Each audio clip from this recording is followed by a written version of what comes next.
अस्सलाम वालेकुम नाज़रीन, मैं हूं फरूख अब्बास न्यूट्रल बाय जावेद चौधरी। मैं नाज़रीन बहुत ही स्पेशल एपिसोड लेके आपके सामने हाजिर हैं। एक चीज़ टॉक ऑफ द टाउन बनी हुई है वो बुशरा बीबी के हवाले से, और ये एक स्टोरी आई द इकोनॉमिस्ट में, जो कि बरतानिया का एक जरीदा है। उसमें ओवन जोन साहब और बुशरा तस्कीन, ये दो जर्नलिस्ट हैं जिन्होंने मिलकर ये एक स्टोरी जो की, और रिसर्च बेस्ड स्टोरी वो कहते हैं हमने की। और इसका स्टार्ट ये हुआ था कि 26 नवंबर में जब ये लीड कर रही थी पेशावर से इस्लामाबाद जो इनका काफिला आ रहा था, तो उस वक्त इनके जहनों में ये सवाल खड़ा हुआ कि एक घर में बैठी हुई खातून जिनके इतने बच्चे हैं और इतना बड़ा डिसीजन उन्होंने किया, और एक टॉप पॉलिटिकल फैमिली में उन्होंने आके शादी की, और उसके बाद इस तरह की रैली लीड करना जिसका उन्हें एक्सपीरियंस भी नहीं है, तो इसके हवाले से वो उनसे बातचीत करना चाह रहे थे। और उन्होंने एक प्रोफाइल इंटरव्यू भी प्लान किया जो कि उनके जरीदे ने अप्रूव कर दिया कि आप कर लें, लेकिन किसी वजूहत की वजह से वो इंटरव्यू नहीं हो सका। तो उन्होंने एक रिसर्च बेस्ड स्टोरी की। उस स्टोरी के ऊपर इनके बकौल इन्होंने कोई 2 दर्जन लोगों से ज्यादा के इंटरव्यूज किए, और पहले इन्होंने इनिशियल रिपोर्ट्स इकट्ठी की पूरे पाकिस्तान मीडिया से जो बुशरा बीबी और इमरान खान साहब के बारे में छप रही थी, और उसके बाद उन्हें वेरीफाई करने के लिए मुख्तलिफ लोगों से बात की। लेकिन आपको अगर याद हो तो सबसे पहले ये स्टोरी हम कर चुके हैं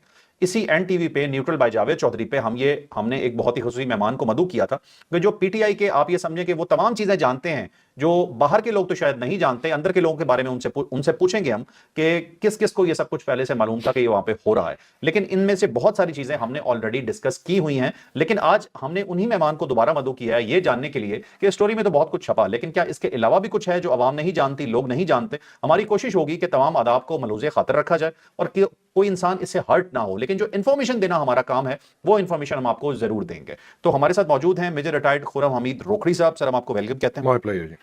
मेरे साथ पीटीआई से था, पीटीआई में बहुत लंबा अरसा इन्होंने सर्व किया, और आप ये कह सकते हैं कि ये बुनियादी अरकान में से थे। तो आज मेरे साहब से हम ये पूछते हैं कि ये जो तमाम चीज़ें मेरे साहब अभी सामने आई हैं इकोनॉमिस्ट के हवाले से, आप ही ने यहाँ पे बैठ के बहुत कुछ पहले इससे बताया था, जैसे बुशरा बीबी के हवाले से वो बात कर रहे हैं कि वो एक रूहानी शख्सियत है, आप क्या इस चीज़ से एग्री करते हैं, या मतलब लोग ये समझते हैं ये जो कहा जा रहा है? देखिए, रूहानी, आई डोंट नो ये टर्म्स कहाँ से आई हैं। रूहानी शख्सियत टर्म्स होती हैं 2, एक खैर है एक शर है। हाँ, एक नूर है एक जुल्मात है, सिंपल। जादू टूना, ये जादू, ब्लैक मैजिक, वूडो, इनका रूहानियत के साथ क्या ताल्लुक हो सकता है? ये तो रूह को डैमेज करने वाली और शर की कुव्वतें हैं, इनका खैर से कोई ताल्लुक नहीं है। आपके पहले सवाल का तो ये जवाब है। ठीक है, मतलब आपके ख्याल में कि ये जो रूहानियत वाली बात की जाती है ऐसा कुछ नहीं है, और ये दूसरी साइड है। 100% आपको चीज जो मार्केट में बेची जाएगी वो तो यही कह के दी जाएगी रूहानियत। अब रूहानियत कहता कौन है? ये चीजें तो एक पेंडोरा बॉक्स है ना जो आप खुल गया, क्योंकि इकोनॉमिस्ट एक बहुत बड़ा जरीदा, तो अगर हम कहते भी रहे तो इतनी इंपैक्ट उस चीज का नहीं आना था। अब इंपैक्ट इसलिए आया है कि एक तहकीकी report by a very renowned जो है इखबार, और वो भी गोरों के मुल्क का, तो अब उस चीज को हम डिस्कस लोग कर रहे हैं। हर जगह टीवी खोलेंगे तो आप ये चीज आएगी इस चीज का क्लैरिटी के साथ। अब ये मैंने तमाम जो इर्द गिर्द के लोग थे, जो उस वक्त तमाम लोग थे, मैं उन लोगों को 3-4 कैटेगरीज में करता हूँ, तकसीम करता हूँ। एक वो थे जो उसके खैर खां थे, किसके?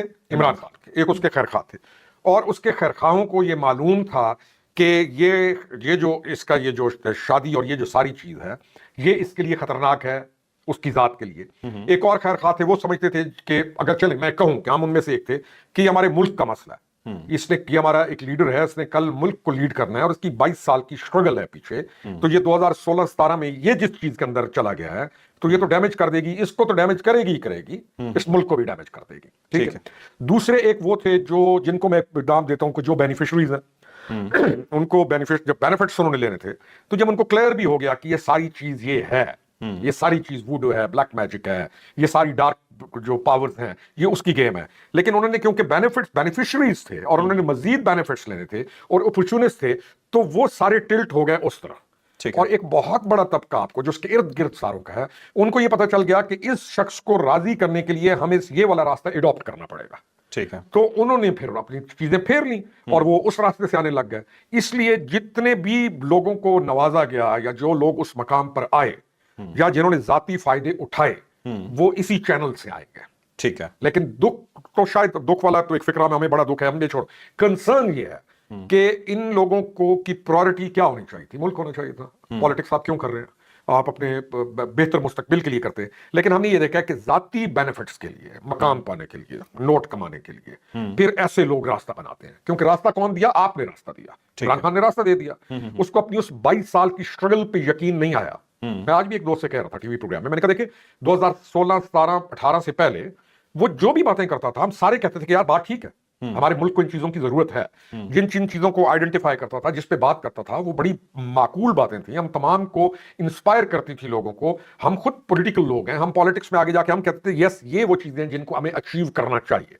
لیکن اس شخص کی آپ بدبختی دیکھیں یا اس کا ٹلٹ کرنا دیکھیں کہ اس نے اپنی تمام 22 سال کی اسٹرگل کو زیرو کر دیا. اس کے ذہن میں آیا کہ یہ جو یار میں اس سے شادی کروں گا, یہ ساری باتیں ہر کسی کو معلوم ہے, کوئی نئی چیزیں نہیں ہیں. شادی کیسے ہوگی, کس لائن پہ ہوگی, کیا ہوگی. تو ہی تھاٹ کہ مجھے جو کچھ آگے ملے گا اس عورت سے ملے گا. نمبر 1. ٹھیک ہے.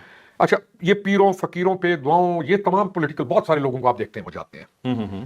لیکن وہ پولیٹیشین وہاں پہ جاتے تو ہیں کہ ہمیں کچھ دعائیں کرائیں گے, کوئی تعویذ لیں گے وغیرہ وغیرہ, کہ جی ہمیں کوئی چیز مل جائے. کوئی ہاتھ دکھا رہا ہے, کوئی کیا کرتا ہے. تو وہم پرستی تو اس خطے کے اندر ویسے بہت زیادہ ہے, بڑی صحیح پاک میں. لیکن وہ جب پاور میں آ جاتے ہیں تو وہ ڈیسیجنز خود کرتے ہیں. اس وقت وہ پیر صاحب کو بھول جاتے ہیں, کیونکہ وہ پھر اپنے ڈیسیجن وہ خود کرتے ہیں, گڈ اور بیڈ, ایک سم تھنگ ایلس. لیکن یہاں پر کیس ڈفرنٹ ہے. اس کی ساری اسٹرگل اور ہے, اور پاور میں آنے سے سال 1.5 سال پہلے ساری لائن چینج ہو جاتی ہے, اور everything goes to that woman, اس کی بیگم صاحبہ کے پاس. اور وہ جو ساری کہانی ہے جس کو انہوں نے جو اکانومسٹ نے شو کیا ہے کہ ڈیسیجنز وہیں سے ہوتے تھے, then she took over everything, اور وہ پوزیسڈ ہو گیا وغیرہ وغیرہ. This is what they have said. تو یہ 100% اکانومسٹ کی اسٹوری جسٹیفائڈ ہے. ٹھیک ہے. There are so many evidences for this. اچھا, مجھے ایک چیز بتائیے گا صاحب کہ عموماً یہ جیسے آپ نے توم پرستی کی بات کی, یہ صدقہ اتارنا, یا مطلب اب کچھ لوگ اسے توم پرستی سمجھتے ہیں, کچھ اسے نہیں سمجھتے ہیں. جیسے کالے بکروں کی سریاں پھینکنے کی بات کی گئی, گوشت پھینکنے کی بات کی گئی, اور اس طرح کی چیزیں بتائی گئی. تو یہ جو تمام چیزیں ہیں یہ تو ہم عموماً ہمارے پاکستانی کلچر کے اندر ویسے بھی لوگ کر رہے ہوتے ہیں. جی. تو ہم یہ کیسے کہہ سکتے ہیں کہ یہ کوئی کالا جادو تھا؟ مطلب یہ تو لگ رہا ہے کہ وہی ہو رہا ہے جو باقی پاکستان بھی کر رہا ہے. نہیں, جادو جو ہے نا, یہ افریقہ کے وہ قبائل بھی جن کو کچھ نہیں پتا وہ بھی کرتے ہیں. جادو کرسچنز میں بھی ہے, جادو یہود میں بھی ہے, جادو ہندوؤں میں بھی ہے, جادو ہر جگہ پر ہے. ہم پوری دنیا جادو کو مانتی ہے. ہم جب مسلمان ہیں جن کو قرآن کریم کے اندر واضح بتا دیا گیا کہ جادو ہے کیا, اور تم نے ہمیں بتا دیا کہ یہ ایگزسٹ کرتا ہے. اس کے اندر قرآن کریم کی آیات ہیں, ببابل ہاروت و ماروت یفرقون بہ بین المرء وزوجہ, وہ پوری آیات ہیں. جادو کا پورا ایک سیکوینس ہے. اللہ کے رسول کریم صلی اللہ علیہ وسلم کی احادیث مبارک کے مطابق ساتھ ایک چیز واضح ہے. ہم کیوں ایمبیگوٹی میں ہیں؟ ہم کیوں یہ سمجھتے ہیں کہ یہ کالا بکرا سری کاٹ کے چوراہے پہ پھینک دینا, چوراہوں پہ پھینک دینا, یہ اللہ کے نبی کریم صلی اللہ علیہ وسلم کی سے ثابت ہے؟ یہ چیزیں اللہ تعالیٰ ہمیں معاف فرمائے. یہ جادوئی چیزیں, یہ وہ اعمال ہیں جن سے جنات کو خوش کیا جاتا ہے. اچھا. جنات کو بھیڑ چڑھائی جاتی ہے. ایون آپ نے کچھ قصے سنے ہوں گے گجرانوالا میں, گجرانوالا ویسے مرکز ہے جادو کا. آپ نے سنے ہوں گے کہ بچے کو ذبح کر کے پھینک کے لاش پھینک دی گئی. تو آپ سوچتے ہیں کہ یار یہ کیا ہے؟ یہ بیسیکلی وہ ریچولز ہیں شیطان کو راضی کرنے کے لیے. شیاطین کو, یہ پوری سائنس ہے, یہ ساری شیاطین کے گروہ ہیں, ان کو پھر یہ راضی کرنے کے لیے ریچولز ہیں. یہ بکرے کی سریاں پھینکی جائیں گی, دالیں پھینکی جائیں گی, ڈفرنٹ چیزیں پھینکی جائیں گی, پھر وہ جنات رسپونڈ کرتے ہیں. جنات رسپونڈز ٹو دم. تو اب ان ساری چیزوں کا جس کو ہم سمجھتے ہیں یہ جائز ہے, بینگ ایز اے مسلم, میں مسلمان ہوں, to be very simple and precise, یہ تمام چیزیں منع ہیں. یہ تمام چیزیں کرنا شدت کے ساتھ منع ہے. ہاں, آپ کسی بزرگ کے پاس گئے, آپ نے دعا کرا لی, الحمدللہ, وائی ناٹ. آپ نے کسی سے جا کے دم کرا لیا, بالکل ٹھیک ہے, لیکن the person جس سے کرا رہے ہیں وہ تو ٹھیک ہونا چاہیے نا. باپ بیٹے پہ دم کر سکتا ہے, ماں اپنے بیٹے پہ دم کر سکتی ہے, یا دوست پہ دم کر سکتا ہے. دم کیا ہے؟ دم ہے اللہ کے قرآن کریم کی آیات, محمد رسول اللہ صلی اللہ علیہ وسلم کی بتائی ہوئی دعائیں, یہ ہیں دم پروٹیکشن کے. جنوں کو راضی کرنے کے لیے یہ والے ریچولز, یہ تو زمانے جہالت میں بھی شاید یہ چیزیں اس وقت اس طرح نہیں تھی جو ابھی ہیں. ہاں, جہاں پر